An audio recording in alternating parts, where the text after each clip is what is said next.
Okay అండి, క్లియర్గా ఉంది. పావని గౌడ్ గారు ఏం చెప్తారు? ఏంటి గోదావరి నీళ్లు ఎట్టుపోతున్నాయి, సముద్రం పాలవుతున్నాయా, మీ రాజకీయ నాయకుల పాలవుతున్నాయా అనేటటువంటి సందేహం వస్తుంది. ఏం జరుగుతుంది అసలు ఈ కాళేశ్వరం అంశానికి సంబంధించి? మీరేమో మోటార్ లాంచ్ చేస్తే కాళేశ్వరమే దిక్కైంది అంటున్నారు. లేదు, కాళేశ్వరం ప్రాజెక్ట్ అసలు ఫెయిల్యూర్ అయింది, అక్కడ ఉన్నటువంటి లోతట్టు ప్రాంతాల ప్రజలు అక్కడ నీరు కనుక స్టోర్ చేస్తే ఇబ్బంది పడతారు కాబట్టి మోటార్ లాంచ్ చేస్తున్నామని కాంగ్రెస్ నాయకులు అంటున్నారు. అసలు ఏం జరుగుతుంది అసలు? ముందుగా జీవి తెలుగు ప్రేక్షకులకు మరియు నాతో పాటు ఛానల్లో పాల్గొంటున్న పెద్దలందరికీ నమస్తే అండి.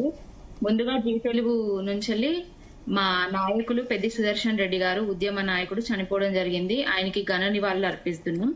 ఇంకోటి ఏంటంటే, కాంగ్రెస్ ప్యానెల్లో లేని లోటును శ్యామ్ సుందర్ వర యోగిన ఏదో పేరుంది, ఆయన గారికి ధన్యవాదాలు. ఇంకోటి, ఆయనకి ఏజ్ ఎంత ఉంటుందో నాకు తెలియదు, నా ఏజ్ అయితే 37 సంవత్సరాలు. ఆయన నాకంటే పెద్ద సీనియరే అనుకుంటాను. తెలంగాణ రాకముందు నీటి కష్టాలు ఆయనకు కూడా తెలుసు, తెలంగాణ రాకముందు నీటి కష్టాలు నాకు కూడా తెలుసు, తెలంగాణ రాకముందు నీటి కష్టాలు మీ ప్యానల్లో ఉన్న వాళ్ళందరికీ కూడా తెలుసు. ఒక ఏజ్ లో సీనియర్ ఉన్నాయనే, ఎనలిస్ట్ గా ఉన్నాయనే కాళేశ్వరం ప్రాజెక్టును వేస్ట్ ప్రాజెక్టు అని అంటాడంటే ఏమనాలో నాకైతే అర్థం కావట్లేదు. ఇంకొకటి, కాళేశ్వరం ప్రాజెక్టు ఎక్కడ వేస్ట్ అయిందనేది మేడిగడ్డ దగ్గరికి రావాలి, లేకపోతే ఆయన చెప్తున్నాడు గాయత్రి, నంది, ఇంకా చాలా పంప్ హౌస్లు ఉంటాయి, అక్కడికి వచ్చి ఒకసారి మాట్లాడాలని కోరుకుంటున్నా. ఇంకొకటి, ఇందాక మాట్లాడిన మాటలు వింటే అంటే ఎనలిస్టులు, మేధావులు అనేటోళ్ళు తెలంగాణ మీద సొయ్యున్నోళ్ళు తెలంగాణ అవసరాలను తీర్చే విధంగా, తెలంగాణ అవసరానికి వచ్చే విధంగా మాట్లాడాలి. తిమ్మిని తిమ్మిని చేస్తాం, తప్పుడు ప్రయత్నాలు చేసి కేసీఆర్ గారి మీద బురద చల్లుతాం, ఉన్న ప్రాజెక్టు మీద బురద చల్లుతాం అంటే ఎవరు ఊరుకునే ప్రసక్తిలో లేరు. ఇప్పుడు గ్రావిటీ ద్వారా వస్తాయి, తుమ్మిడిహెట్టి దగ్గర కడితే అని అన్నాడు కదా, 73-75 కిలోమీటర్ల దూరంలో మైలారం అనే గ్రామం ఉంటది. అక్కడ తుమ్మిడిహెట్టి దగ్గర కట్టినా కూడా అక్కడ ఒక లిఫ్ట్ కట్టాల్సిందే, నీళ్లను ఎత్తుకపోవాల్సిందే. తెలంగాణ భౌగోళిక స్వరూపం తెలిసినోళ్ళు ఎవరు కూడా లిఫ్ట్ చేయకుండా నీళ్లు వచ్చే ప్రయత్నాలు చేయరు. ఎందుకంటే మనం ఎత్తునుంటాం, నీళ్ళేమో కిందికి వాడుతుంటాయి. తలాపున వారుతుంది గోదావరి, మాసేను మాసెలక ఎడారి అని పాటలు వాడుకునే మర్చిపోయి మాట్లాడినరేమో.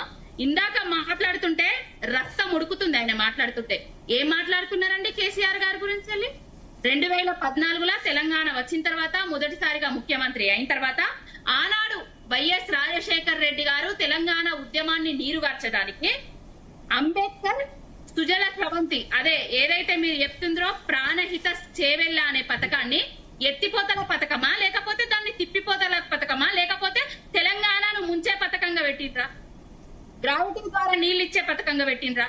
తెలుసుకొని మాట్లాడాలి కదా. కాళేశ్వరమే లేకపోతే ఎల్లంపల్లి నుంచి నీళ్లు నందికి, గాయత్రికి ఎవరి పైప్ల ద్వారా వస్తాయండి?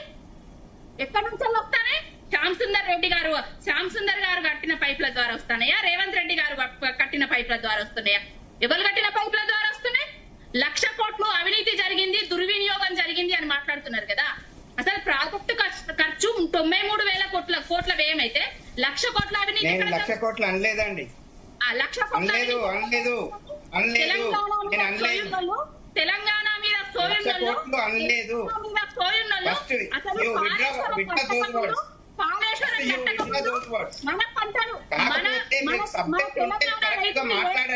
శ్యామ్ సుందర్ గారు ఒక్క నిమిషం, శ్యామ్ సుందర్ గారు మళ్ళీ మీకు అవకాశం ఇస్తారు. ఒక్క నిమిషం, పావని గారిని కంప్లీట్ కంట్రోల్ యువర్ సెల్ఫ్. నేను కాంగ్రెస్ చేసిన తప్పులు కూడా చెప్పాను, నేను వైఎస్ఆర్ చేసిన తప్పులు కూడా చెప్పాను, ఇప్పుడు కాంగ్రెస్ ప్రభుత్వం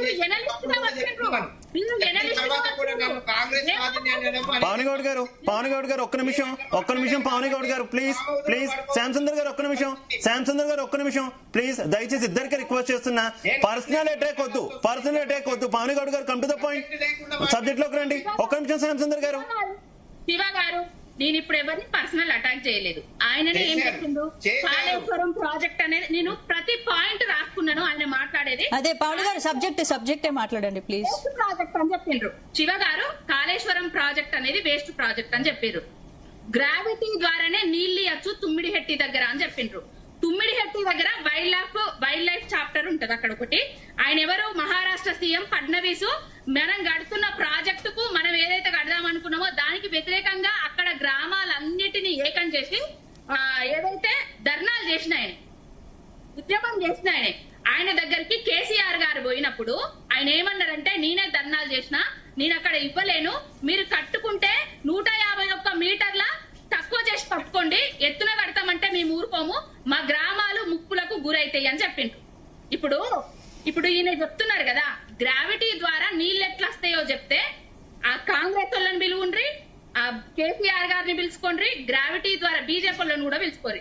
మరి శ్యామ్ సుందర్ గారు అనేటైనే కూర్చొని వాళ్ళకి వివరించాలి, గ్రావిటీ ద్వారా నీళ్ళు ఎట్లా వస్తాయో, ఎట్లా ఏ విధంగా వస్తాయో ఒకసారి చెప్పాలి. మరిగా చెప్పమని చెప్పండి ఒకసారి, గ్రావిటీ ద్వారా నీళ్ళు ఎట్లా వస్తాయో ఒక్కసారి యాంకర్ గారు ప్లీజ్ చెప్పమని చెప్పండి. నేను రాసుకుంటాను, అదే రేపు నేను వీడియో తీసి పోస్ట్ చేస్తా, లేకపోతే మా అధినాయకులు కేసీఆర్ గారికి ఈ విధంగా వస్తాయంట సార్, మనం ఇది తప్పు చేసినామట అనేసి నేను పంపిస్తాను. Right, okay okay.